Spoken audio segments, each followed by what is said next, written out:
Welcome to the Golden Seams, where we, Gabe and Michelle, your hosts, invite you to join us on a transformative journey of self-discovery and personal growth.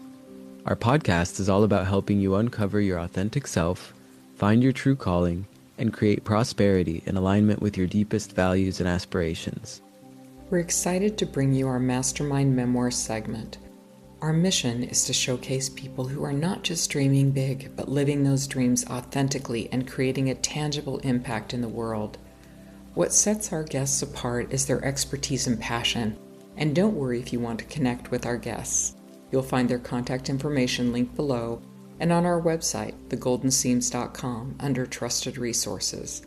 We're excited to introduce Shada McKenzie from The Circle and the Dot. As a gifted astrologer and tarot reader, Shada offers profound insights that can help us gain a deeper understanding of ourselves. Her expertise in celestial sciences will illuminate how the stars and planets can reveal hidden aspects of our personalities and life paths to self-love and wholehearted living by revealing the unique cosmic blueprint for our souls. We welcome you as we explore how the stars and planets can be powerful allies in our journey towards self-acceptance, guiding us to shine brightly in our own unique constellations of being. Thank you for joining us for part 2. Shada, if we're looking to the future, what major events should we be paying attention to, and how might they affect us globally?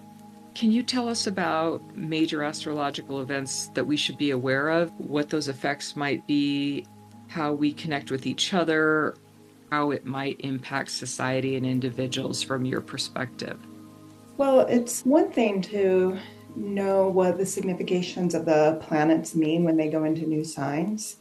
There's a shift away from one way of being or one energetic expression of the planet as it enters a new sign. It shifts in the way that it does things. And so we feel a shift that can occur, but it's going to take time before we really understand what's happening. That's how I see it. I don't feel really comfortable making really solid predictions because it's always mysterious how it actually shows up in our life.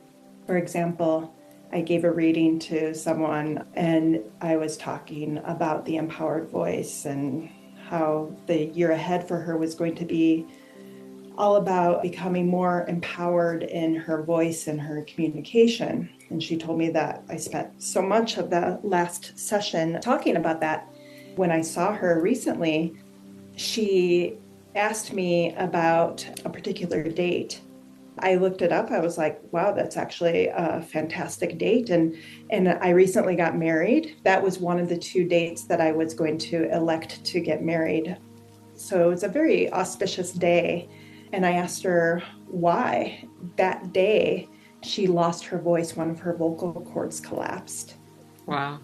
And without going too much into her chart, the way that it was showing up, it was like this empowered new beginning.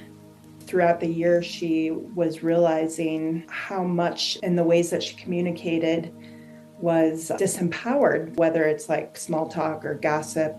And she realized that her words, they had to be important enough to speak, because she had such little ability to speak. And so who she talked to became much smaller and more focalized. What she said just became essential. We were joking about like, wow, we were talking so much about the empowered voice, empowered communication, and who would have known that it would end up being through losing the voice. And she had just gotten it back like 2 weeks before the reading, and it's not over yet. She's got like another year or 2. This journey isn't over for her. That's this long, meandering way of me saying that I don't feel comfortable making exact predictions as to what it is that's happening right now. Planets, they spend many years, sometimes decades in one sign. They all have the power to really create change, but they do it in a slow way. A planet like Uranus might do it in a really quick way because he operates in these little fits and spurts. But Neptune dissolves and then something new comes into being out of the mist of the dissolution. Pluto just plows over something, destroys whatever it is that is ready to be destroyed. And with that, there's fertility. I'm thinking of the goddess Kali and that sort of energy, that destructive energy that creates fertility. In several different ways, there's these no joke planetary energies that are shifting the way that they do things. And so there's an undulation in time. So astrology is looking at the quality of time. When a planet leaves one sign and moves into another, we'll experience the inhalation or the exhalation of time. The density of a feminine sign versus the lightness of a masculine sign. The passivity of a feminine sign versus the action-oriented, energetic quality. Masculine signs rise, feminine signs, they sink. And so there's something rising up. There's something getting much lighter. They are moving into favorable configurations, moving into new signs. It's called planetary aspects. And so the way that planets communicate to each other is through their aspectual relationships. Like, are they squaring off? Are they opposing? Are they conjoining? And they're going to be speaking to each other. They're going to be having conversations with each other in favorable ways that allow for harmony and growth and opportunity, collaborating, possibility, good fortune. Basically, things are beginning to move faster, and these masculine signs are moving faster. Things are speeding up, things are lightening up. So it'll be good for us to ground ourselves, to bring us back down to earth, and to be aware of that. There's definitely change. Exactly what that's going to look like remains to be seen. And I believe in the power of the word.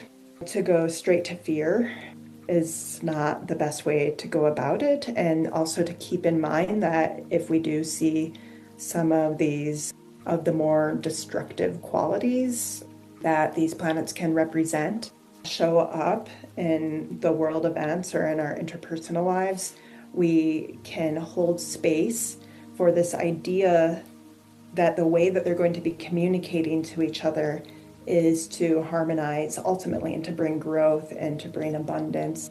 And they're working together instead of against each other. They're not at odds with each other. What they're doing, they're just coming together and they're like, okay, let's usher us into a new time. Some of the qualities of Pluto, he transforms what is already in the process of decay. What has reached its limits, what has reached its expiration date. He will destroy, just like within time, we have these bodies that we're born into and we use them and they're quite functional, and then we get breaks and scars and it gets beat up and we get diseased, and then we release our bodies at some point and we prepare ourselves for the new body. That's the quality of Pluto. What has served its purpose, what is ready to be given back to the earth. So he's concerned with evolution, destruction in order to regenerate and transform. He often looks at power structures, the ways in which power is misused. He corrects that. And with Neptune is a planet that can bring chaos and confusion, but at the same time, he can bring a new vision. He creates this cloudy mist, but then when we emerge from the mist, there is a new vision, a new ideal. There's this play between the cloudiness of not being able to see things clearly and also feeling into this new vision or this new ideal. And then with Uranus, we have this planet that brings progress, change. The change brings with it chaos, but it's also can allow for us to get out of the ruts that we have been in, out of the routines, out of the status quo. If it's no longer serving us, he shocks us out of our complacency and allows for this new creative path forward to appear. There's a disruptive quality. It could feel exciting, but also terrifying. It could feel really erratic. And if we're the type of person that wants security and stability and certainty, we have a harder time with Uranus. And if we're the type of person that is more capable of going with the flow, we might have better time with the Uranus energy. Each of these planets are opening up the door and leaving the temple that they've been residing in for quite some time, and they're entering a new temple that has a new energetic quality about it. Does that make sense? It does. I love how you're talking about how they communicate and work together, but I also like that understanding of bringing in the word that you used of opportunity. In the brain, excitement and fear have the same chemical reaction. It's simply how we tell ourselves our perspective of looking at it. And if we start looking for the new opportunities that are coming, when you think of cultivating a garden, you have to dig up the old so you can plow and bring in the new, right? And sometimes those roots are deep and you've got to really get in there to create that space. But when you plant that new garden and you've cleared that soil so well, what grows is amazing because of the new nutrients if it's been well done. The garden analogy is always a good one. Yeah. When we're speaking about our lives, because our life is like a garden. Yes. That we're cultivating either with our awareness or our lack of awareness. And sometimes there's some pretty stubborn weeds that we really need to work on. Yes. In these outer planets, they create situations that allow us to really work on removing some of these weeds that we've cultivated. If the status quo is like more or less working for us, we're not going to, unless we're really intrepid, we're not going to really worry so much about the weeds. But once the weeds are really affecting our garden and affecting our lives and smothering out some of the beautiful things that we are trying to plant in the garden of our life, we might need to, out of necessity, spend some extra time doing the hard work, experiencing the sweat and the labor, the intensity, whatever it takes to remove what is no longer good for us. I wholeheartedly agree with that. We extend our heartfelt gratitude and welcome to all of our listeners, subscribers, followers, and especially our cherished Patreon members. Your unwavering support and acts of sharing, whether through quotes, tags, or conversations, ripple out, touching lives and growing our community. Every gesture, no matter how small, resonates deeply and affirms the importance of this journey we're on together as we build and grow the Golden Seams community. You are the catalysts of change, and we're profoundly thankful for your presence and for having the courage to take just one step to begin embracing your true magnificence, especially if it's with us. For full-length discussions, exclusive content, and easy-to-use tools designed to effortlessly support your authentic transformation, subscribe to our Patreon, The Golden Seams. Don't miss out. We welcome you to join our growing community and dive deeper into the topics you love. Experience The Golden Seams on Patreon and unlock the complete experience for yourself now. I'm curious also for our listeners interested in personal forecasts, speaking about the personal experience in our lives.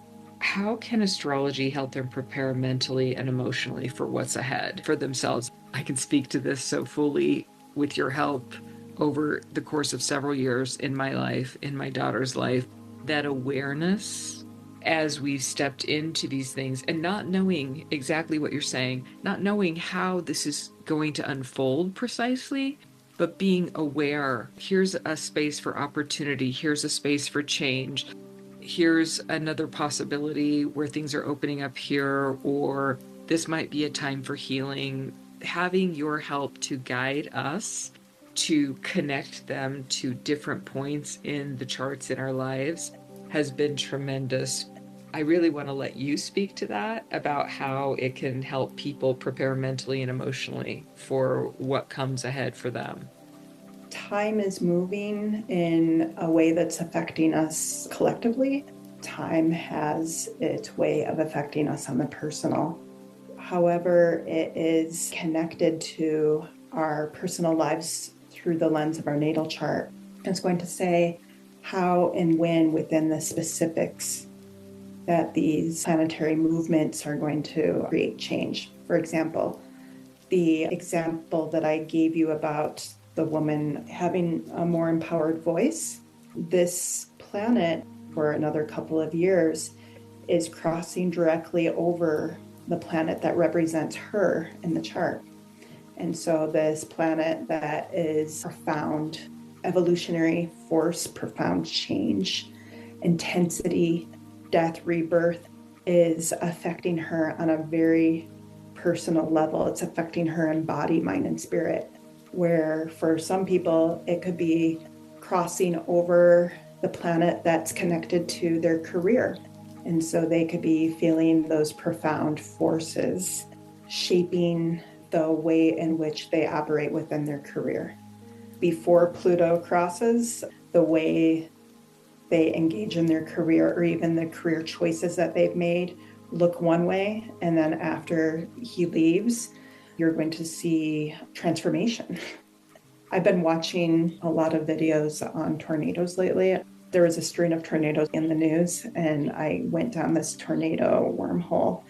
And they're really beautiful when they're out there, not affecting people and their lives.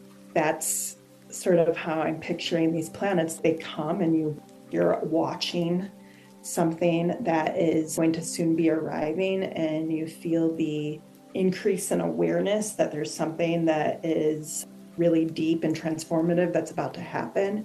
And then you have to take shelter for a little while. It crosses over and you walk away from your hiding spot and you see it depart, and then you look at what's left. You see what tools you have to rebuild with. That's how I'm picturing it. It's going to affect us in the areas of our lives in really specific ways.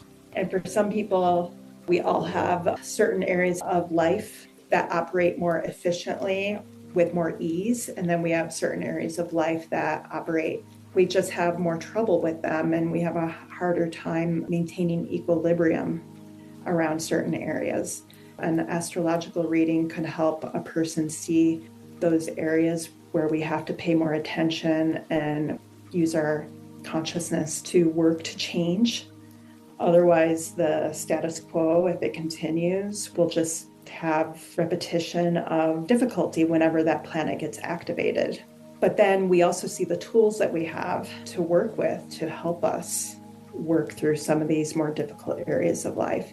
It helps us to gain awareness, and it also helps us to see when, to go back to the same person again, when for her is now.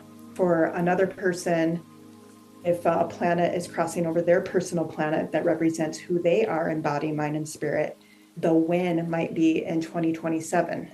We'll see the energy building, and then we see when it's peaking, and then we see when we go into the cool down phase or the bringing everything to completion. Does that make sense? Yes. One of the other things that I really feel grateful for in everything that you've shared with me over the years is giving me a view, a perspective different. It actually helped me understand things better. For example, knowing this is going to be an ending coming. This is going to be a beginning coming. Exactly as you said, that energy rising up. You can target it to a specific house. The qualities or the attributes of that house within my chart, as it starts to unfold, I don't find myself going into a state of fear with things. I find myself being in a state of awareness, but understanding. And with that understanding, I actually can look at things from a different perspective. So I don't have this attitude of it's happening to me. And you know how they say, oh, it's happening for me. That sometimes when you're in the middle of something and you don't understand why you're in the middle of it, you don't have anything to really help you understand. It's difficult to move from that mindset sometimes. When you are looking at it, I feel from a greater perspective of this has all been coordinated for your experience, and this is going to unfold in a myriad of different ways, but this is what's going on, and it's to benefit you. I feel like it gives you a leg up, if you will. Yeah, I absolutely agree.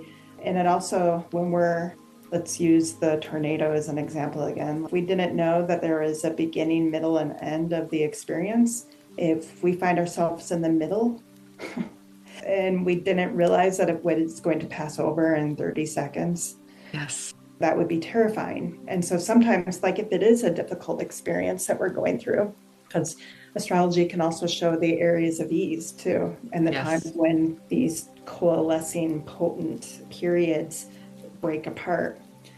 But if we are in a period of potency where everything is coalescing in a way that's just really intense, astrology can help us to back up and to see maybe how much longer we have within this period of things peaking out.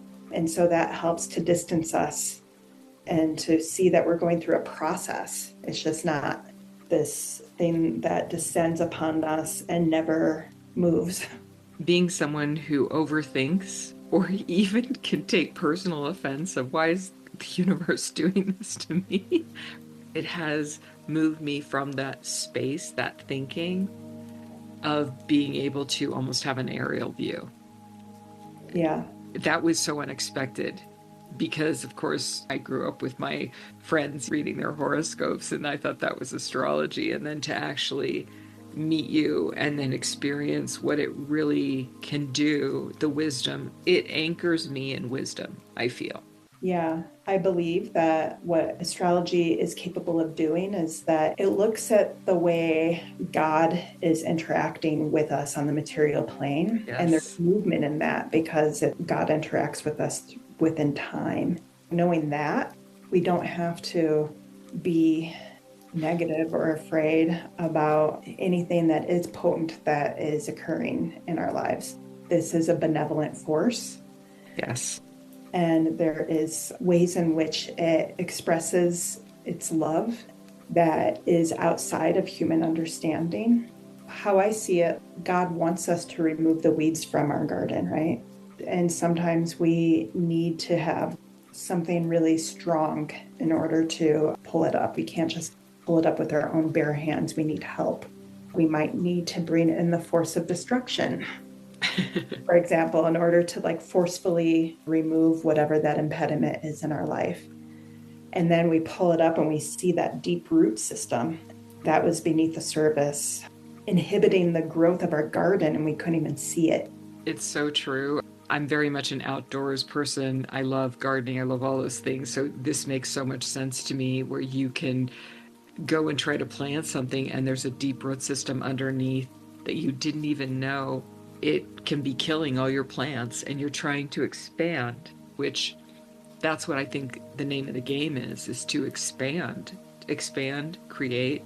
You can't do that if there are these other things that have to be removed. And so the opportunity to remove those, when you discover that root, like I've seen it before, and I think, does that thing ever end? Like your root system. But with the astrology in application to my own life, I can experience it so very differently. Mm-hmm. I know, again, that this is for my expansion. Mm-hmm. It really shifted my perspective in knowing you and with your guidance. I mean, honestly, and for my daughter as well. It's been tremendous for us. So thank you, always. Thank you. With that, I do want to ask, you offer astrology classes. I think that a lot of people are intrigued by astrology. I know that learning from you would be a fantastic gift for anyone who's interested and very guided. What is the best way to start learning about astrology? Or if someone just completely new but they're curious, what's the best way to start exploring their own chart or learning the basics? But also, how do they get in touch with you? I think that getting an astrology reading would be a great start, because the astrologer would give an orientation over what it is that you're looking at when you're looking at this astrological map.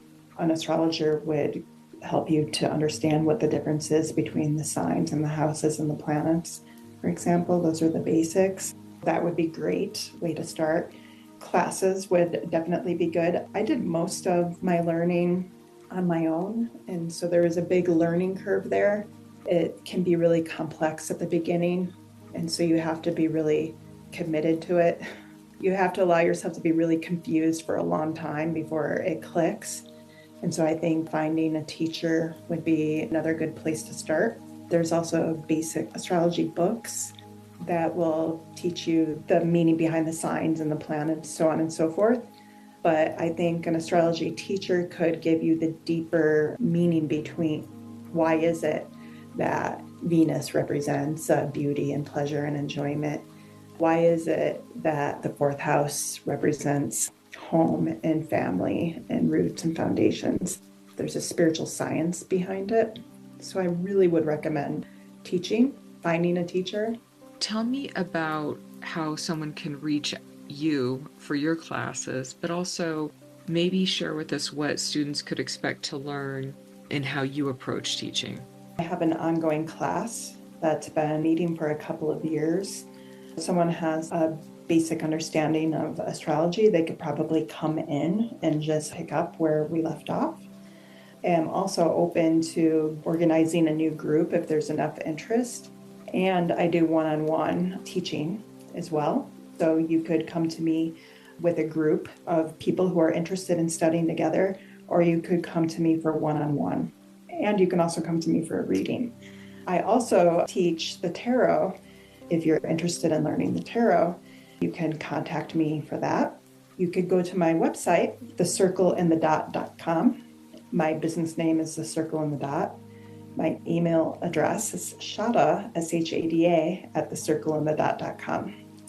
If you want to reach out to me for a reading or to learn more about my classes or one-on-one studying.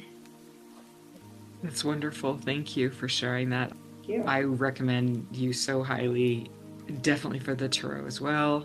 They are linked, astrology and the tarot. Well, they're two separate systems, but they overlay in a way that's really beautiful because they're talking about the same spiritual concepts, but it's a different system to explore and study and learn and grow. The way I teach tarot, for example, I throw in a little bit of the Kabbalah, numerology, astrology. All of that speaks to each other in ways. If you know a little bit about the tree of life, you can see the way a certain card is connected to the tree of life, and it could help you understand the meaning of the card with more depth than you would otherwise. And with the planets, which cards are connected to Jupiter, which planets are connected to the sign of Sagittarius. The more you can overlay different systems, even though they're not perfect, because they're looking at it from slightly different perspectives, they still harmonize with each other. I read a book, and it was this spiritual teacher who was talking about, he was Greek Orthodox. He was healing a Muslim person, and the Greek Orthodox man called himself a Muslim, which sort of shocked the person that he was treating. And he said, it's all one mountain. We're moving up the same mountain. And some of us are moving up the wet side of the mountain. Some of us are moving up the dry side of the mountain. Some of us are having to climb steep and fast, and some of us are having a more gentle ride up, but we're all like on the one mountain, and we're just seeing it from different perspectives. Mm-hmm. What that tells me for us to think that we have the one system that works, that's showing our ignorance, because none of us yet, or at least no one I've ever met, is in a position to be able to be at the top and to be able to say exactly what the nature of the mountain is, because we're all coming at it from a certain place and certain perspective and certain terrain.